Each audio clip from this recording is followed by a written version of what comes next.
আহ, শাহজাহান চৌধুরী, তিনি হ্যাঁ। চট্টগ্রামে জামাত ইসলামের নেতা, জামাত ইসলামের কেন্দ্রীয় কর্ম পরিষদের সদস্য, সাবেক সংসদ। তিনি বলেছেন যে জামাত ইসলামের জন্য আজকের এই সুযোগ ভবিষ্যতে আসবে না।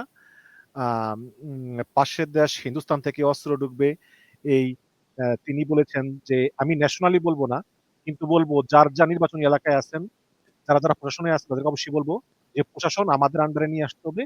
প্রশাসন আমাদের কথায় উঠবে, আমাদের কথায় বসবে, আমাদের কথায় গ্রেপ্তার করবে এবং আমাদের কথায় মামলা করবে। চট্টগ্রাম নগরের জিওসি কনভেনশন সেন্টারে তিনি এই কথা বলেন। চট্টগ্রাম আপনার মন্তব্য থেকে। দেখুন, জামাত কিন্তু পরিবর্তন হয় না, তাদের শিক্ষা হয় নাই। তারা পাকিস্তানের মদুদি পাকিস্তানের বিরুদ্ধে আচরণ করছে। পাকিস্তান কিন্তু হয়েছে 47 সালে। মদুদি কিন্তু জামাতে, মদুদি ছিল তো ওটা নেতা, কিন্তু মদুদি পাকিস্তানের সপক্ষে ছিলেন না। এদের সপক্ষে থাকার জন্য দেশ স্বাধীন হয়ে গেছে। তারপর আসেন 71 সালে, এই জামাত কিন্তু বাংলাদেশের স্বাধীনতার বিরুদ্ধে ছিল। তারপরে কিন্তু তাদের হয় না, এরপরে তাদের কোনো শিক্ষা হয় না। এরপরে এখানে এই বিচার হইয়া কতগুলি লোকের ফাঁসি হয়ে গেল। তারপরে তারা শিক্ষিত হয় না। তারা এখন যদি তারা ক্ষমা চাইয়া, যে ওসব আমাদের অতীতের ভুলগুলি ক্ষমা চাইয়া কথা সংযত হওয়া উচিত। তারা এখন অনেক বড় স্বপ্ন, এখনো বাঙালি এত পাগল হয় নাই। হ্যাঁ, জ্যোতি বসুটি একবার বলছিল মানুষের কথা হচ্ছে যে আপনি নাকি প্রধানমন্ত্রী হবেন, প্রধানমন্ত্রী হওয়ার নাকি চান্স আসছিল একবার। তো জ্যোতি বসু বলছে যে পাগল হয়েছি, কিন্তু অত পাগল হয় নাই প্রধানমন্ত্রীর পদ নেওয়ার জন্য। হ্যাঁ, তো এখন মানুষও এত পাগল হয় না যে আমাদের ক্ষমতা দেওয়ার জন্য। কারণ যেটা আপনার বিল্ডিং করার সময় সহযোগিতা করে না, পা ধরে টাইনে ধরে রাখছে, তারপর আইসা মাস্টার বেডরুমে শুইতে চায়। বাঙালির কাছে যখন অন্যান্য পার্টিরা এই কথা বলবে, ভাই এই দেশটা সৃষ্টি করার জন্য ওরা কি করছে, ওরা সহযোগিতা তো করেই নাই, এটা না করার জন্য খুন খারাপি করছে, দর্শন করছে। এখন তাদের চান কিনা, 20টা সিট পায় কিনা দেখেন। আমরা তো মুক্তিযুদ্ধের, তারা দেশের, আপনি বলেন তো কোন দুঃখিতে আসে যে গড় করে নাই, সহযোগিতা তো করে নাই, সে গড় না করার জন্য বাধা দিচ্ছে আপনাকে। এখন সে মাস্টার বেডরুমে শুইতে চায়। এটা কি পাগল হলো কি? বাঙালি তো জাতি এত পাগল হয়নি। ওরা যেগুলি করতেছে এগুলি তাদের দেখেন, ওদের অতিরিক্ত কনফিডেন্সে আসে গেছে। তারা কেন? তারা প্রশাসন অলরেডি ইউনূস সাহেব কিছু জামাতের লোকের বিভিন্ন প্রশাসনে ঢুকাইছে, আমরা জানি। আমি নাম বলছি, এর মধ্যে অনেকের লোক আমরা বন্ধুত্ব আছে। তো ওইগুলি আসার পরে জামাতের ম্যাক্সিমাম লোক প্রশাসনে ঢুকে গেছে এবং এদেরকে চুক্তিভিত্তিক নিয়োগ দেওয়া হয়েছে। রেগুলার পোস্টে বাদ দিয়া এই চুক্তিভিত্তিক মাস্টারুলের লোকেরা ঢুকাইছে। এটা তো করা উচিত না। আপনি বঞ্চিতের জন্য আসছেন, তাহলে বঞ্চিত হলে যে লাইন প্রমোশন, যে লোকটা প্রমোশন পায় না, যে লোকটা হাসিনার প্রতিবাদ করে নাই, তারে প্রমোশন দেয় না, প্রমোশন দেওয়া উচিত ছিল। প্রমোশন দেয় না, সে পুরো চাকরি করে গেছে। সবাই কি নাম্বার 1 পদে যাবে? সেনাপ্রধান কি সবাই হইতে পারবে? ক্যাবিনেট সেক্রেটারি কি সবাই হইতে পারবে? একটা পোস্ট।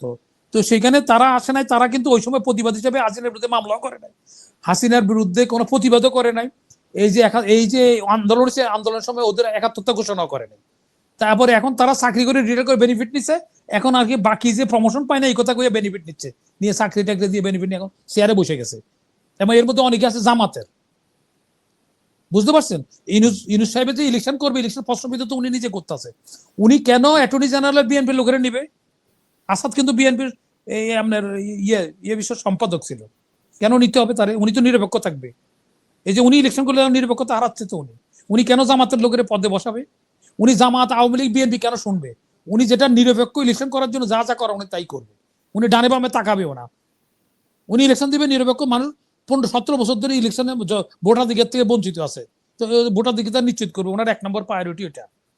উনি এইখানে ঢুকাচ্ছে, জামাতের লোকজনে ঢুকাচ্ছে, এবং তাদের কনফিডেন্স বেড়ে গেছে এদের। এরা এসব অনেক কিছু স্বপ্ন দেখতেছে তারা। কিন্তু বিএনপির লোক ঢুকালেও তো আবার সমস্যা, মানে নিরপেক্ষতা নষ্ট হয়। এই জন্য কিছু জামাত কিছু বিএনপি এরকম করে ব্যালেন্স করার চেষ্টা না, করছে। কোনোটাই ঢুকাবে না, কোনোটাই ঢুকাবে। কারণ উনি নিরপেক্ষ থাকলে জামাত, বিএনপি, আওয়ামী লীগ কাউকে ঢুকাবে না। উনি নিরপেক্ষ লোক আছে। 18 কোটি লোকের মধ্যে নিরপেক্ষ লোক নাই? বহু লোক আছে। আমাদের জিজ্ঞাসা করলে ওনার কয়জন লোক দরকার? ওনার কয়েক লক্ষ লোক তো পাবে নিরপেক্ষ লোক। ওইরকম কোয়ালিটি তো নাই। কোয়ালিটি আছে, কোয়ালিটি আছে। আমরা কোয়ালিটি দেখি না। আমরা তো ইউনূস সাহেবের অনেক বড়, আমরা ইউনূস সাহেবের যিশু মনে করছি। এখন তো উনি শিশু প্রশাসন চালাইতে, একটা প্রতিষ্ঠানে তো কাজ করতেছে না। এই যে আমি তো যে কোর্ট করলো, কোর্ট নির্বাচন করলো, সেটা তো ভুল। আমি ধরে দিলাম তো ভুলটা কিভাবে।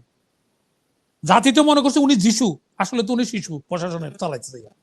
ওই এনি তেরি ইয়েকে দিলে ইচ্ছে ভালো করতো ওনার প্রশাসন। কারণ উনি যেসব করতে, একটা প্রতিষ্ঠান ঠিক মতো চালাইতে পারছে না। তারপরে আমরা জুডিশিয়ারিতে বললাম কি ভুল করলো, জুডিশিয়ারি ভুল করবে কেন? উনি জিজ্ঞাসা করা উচিত ছিল। আজকে যেটা বিতর্কিত, যেটা হলো ডিসকোয়ালিফিকেশন হবে মেম্বার অফ দ্য পার্লামেন্ট, মন্ত্রী অ্যাডভাইজার হওয়ার জন্য অযোগ্য যারা আছে, তারে আপনি বিদেশি নাগরিকেরা আনি উনি অ্যাডভাইজার করতেছে। এনজিও লোকজনের উনি অ্যাডভাইজার ইয়ে করছে কেন? এনজিওর কি অবদান আছে? এনজিওরা 4% সুদে সরকার থেকে টাকা নেয়, জনগণ থেকে উঠে 26%। ওদের গরু নিয়ে আসতেছে, চাল নিয়ে আসতেছে। তা আপনি 4% বাংলাদেশ ব্যাংক থেকে টাকা নিচ্ছে, তারা 4% সুদে বলতেছে কি দারিদ্র বিবেচন করবো, যা জনগণের কল্যাণ করবে। তো কল্যাণ করতে যাই গরু ছাগল ঘরে চাল খুলে নিয়ে আসছে 26% কেন নিচ্ছে? আপনি 4% নিচ্ছেন, সার্ভিস চার্জের জন্য 2% নিতে পারেন, 4 জায়গায় 8 নেন, 26% নেন কি করে সুদ? তো ওইসব লোকের আনছে। এরা কি দেশে কোনো, এরা কেউ একজন মুক্তিযোদ্ধা ছিল? এই দেশ গঠনের জন্য তাদের কোনো অবদান আছে? এটা দেশের কি মঙ্গল করছে এনজিও? বলেন তো কি অমঙ্গল করছে? যদি মঙ্গল হইতো তাহলে দারিদ্র বিমোচন এখনো আইএমএফ এর কাছে তাকায় থাকতে হচ্ছে কেন? কোন কোন এনজিও লোকের যে টাকা সুদের উপর টাকা নিয়ে গাড়ি চালাচ্ছে, 2টা বিল্ডিং হয়েছে, একটা দেখান থেকে 65 গ্রামে, আপনার এলাকা তো আছে, এনজিও টাকা নিয়ে কোন লোকটা বড় লোক হয়েছে দেখান থেকে? বরঞ্চ তার গরু সকল হাঁস মুরগি নিয়ে আসতেছে এনজিও ওয়ালারা। তো এই তো হলো অবস্থা। তাদের কি কিসের ভিত্তিতে একটা লোকের নিতে গেলে একটা যুক্তি লাগবে তো। এই আন্দোলনের মধ্যে যারা হাত পা ফারাইছে তারা অ্যাডভাইজার হয় নাই তো। এই যে অ্যাডভাইজার গুলো হয়েছে, কে কার অবদান ছিল কতটুকু দেখেন তো, 2-1 জন বাদ দিলে। তো উনি নির্বাচনটা কিসের ভিত্তিতে করলেন আপনি? এটা তো লিমিটেড কোম্পানি না, রাষ্ট্র তো। একটা যুক্তিসঙ্গত যুক্তিকরণ কারণ থাকতে হবে। আমার যদি আপনি বলেন ভাই আপনি এটা কোন কারণে করলেন, তো আমি তো বলতে হবে, যুক্তিটা তো বলতে হবে আমার। এখানে লজিক নাই, ম্যাজিক আছে। ইউনিস গভর্নমেন্টের লজিক নাই, ম্যাজিক আছে। ম্যাজিক হলো এই জন্য যে আনিয়ে দেখেন না, 3 মাসের ওনার মেয়াদ আছে, 3 মাস 2.5 মাস একজন মন্ত্রী বানাই দিতেছে একজন কাইনা। একটা লজিক আমাদের, আমরা সমস্যা পড়ছি কেন? আমাদের কাজের মধ্যে লজিকের চেয়ে ম্যাজিক বেশি। বিএনপি নেতা ফজলুর রহমান তিনি বলেছেন যে জামাত ইসলাম ক্ষমতায় আসলে তিনি বিষকে মারা যাবেন। আপনি বলেছেন, বাট জামাত ইসলাম তার 71 সালের ভূমিকা অবশ্যই আপনিও জানেন, আমিও জানি, এটা তো আর বড় করে কিছু বলার নাই। কিন্তু যদি জনগণের ভোটে জামায়াত ক্ষমতায় আসে তাহলে কি আসলে বিষ খাওয়া উচিত হবে কিনা? শুনে, এটা ওনার ইমোশন থেকে বলছে। উনি একজন ব্যক্তি, কথাতে তো আর জামাতের কি ছাড়া আসবে যাবে না, জামাত ক্ষমতাও আসবে না, ক্ষমতার বাইরেও থাকবে না। কিন্তু জনগণই জামাতকে প্রত্যাখ্যান করবে, কারণ জনগণ যখন দেখবে, যখন মাঠে ময়দানে যাবে বক্তৃতা, তো অন্যান্য পার্টিরা, অপোনেন্ট যারা আছে তারা তো এগুলি, এইসব তাদের কৃত্যকাণ্ডগুলি জনসম্মুখে নিয়ে আসবে। তখন মানুষ তো তখন মানুষ ওইভাবে সেইভাবে তাদের রায় না দিবে। মানে যদি যদি যদি আমি বলছি যদি জনগণের ভোটে ক্ষমতায় আসে তাহলে কি কারো বিষ খেয়ে মরা উচিত কিনা? না, ওটা তো ইমোশনের কথা উনি বলছেন। ওটা যদি জনগণ চায় তাহলে তার কি বলার আছে, আমার কি বলার আছে। তবে আমি আপনাকে এটা বলতে পারি, জামাতে কোনোদিনও মেজরিটি পাবে না, কারণ এই দেশে চায় নাই তারা। এই দেশ যারা চায় না তাদের দেশের জন্য মানুষ, বললাম তো আমি এই কথা আবার রিপিট করতে হচ্ছে, জনগণ এত পাগল হয় নাই তো। জনগণ ক্রাইসিসের সময় ঠিক কাজটা করে, প্রথম করে না। বাঙালি কিন্তু ক্রাইসিসের সময় সবসময় সঠিক সিদ্ধান্ত নিচ্ছে। আমরা দেখেন যতগুলি ক্রাইসিস ছিল, এমনি অন্য সময় কাজ করে না, কিন্তু ক্রাইসিসের সময় সবাই এক হয়ে যায় তারা। বাঙালির একটা চরিত্র বড় গুণ হয়েছে এটা, যার জন্য আমরা দেশ হিসেবে এখনো টিকে আছি। কালকে ইন্ডিয়া আমাদের আক্রমণ করে দেবে, সব জাতি সব মত ভুলে সব এক ইয়েতে চলে আসবে। বুঝতে পারছেন তো? সুতরাং জাতি কিন্তু ওই এখন কিছু কইতেছে না, হাসিনা এমন অত্যাচার করছে। এখন আপনার যদি অন্য ব্যথা ভুলে যাবেন, যদি আপনি মনে করেন না আপনি গুলি খান, তাহলে ওই ব্লেডের কাঁটাটা ভুলে যায়, ব্যথাটা ভুলে যায় মানুষ, গুলিটাই আগে বেশি মনে আসে। তো তখন হাসিনা এত অত্যাচার করছে, এতভাবে করছে, মানুষের কথা বলতে দেয় নাই। তখন এই জামাতটা আমাদের দিকে আর মানুষ তাকাইতে পারে না। যখন সুস্থভাবে চিন্তা করবে তখন মানুষ আসবে, এই দেশটা গঠন করার সময় কি করছে তারা, তখন সব বেশি উঠবে টেলিভিশনের পর্দার মতো। তখন তারা প্রত্যাখ্যান করবে। জামাতের একটা গুণ আছে, তার সততা। তারা ঘুষ খায় নাই, তারা এখন চাঁদাবাজি করে নাই, এইটাই তাদের এই মূলধন। এটা দিয়ে তো হবে না। তুমি কাজ সৃষ্টি করলা না, তুমি দেশ সৃষ্টি করলা না, আবার দেশের মধ্যে তুমি মাস্টার, যারা গড়লো তাদের থাকবে বারান্দায়, তুমি মাস্টার বেডে, হ্যাঁ সাম্প্রতিক মাস্টার বেডে থাকবা, স্বপ্ন দেখতে সাম্প্রতিক পারো।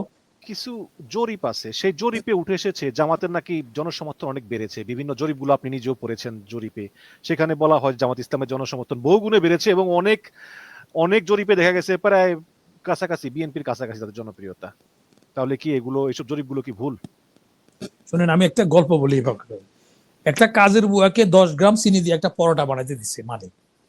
তো মালিকের সন্দেহ হইলো যে বানানোর পরে 10 গ্রাম সে দেয় না কিছু, সে খাইয়ে বসে 2 চামচ।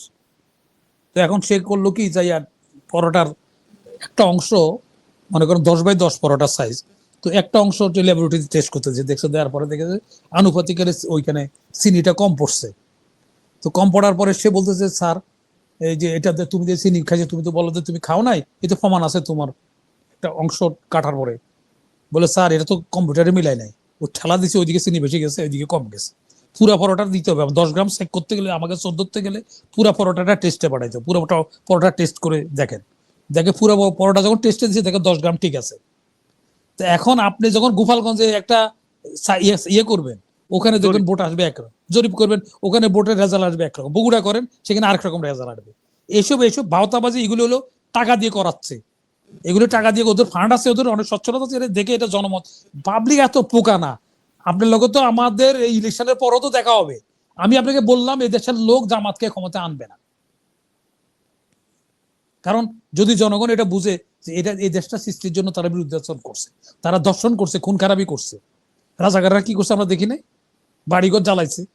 যখন এইগুলি ছবি ভিডিও দেখাবে, দেখেন না কয়টা সিট পায়। ওদেরকে বেশি ইম্পর্টেন্ট বানাইছে আওয়ামী লীগ আর বিএনপি। ওরা লেজু বৃত্তি করছে এদের, এরা টোটালি পার্টি ব্যান্ড বিলুপ্ত হয়ে যেত যদি এই দুইটা পার্টি তাদেরকে ইয়ে না করতো। জাতীয় পার্টিকে যদি দুইটা পার্টি গুরুত্ব না দিত, তাহলে জাতীয় পার্টি বিলুপ্ত হয়ে যেত তাদের অ্যাক্টিভিটিসের জন্য। এদের বাসায় রেখেছে আওয়ামী লীগ আর বিএনপি।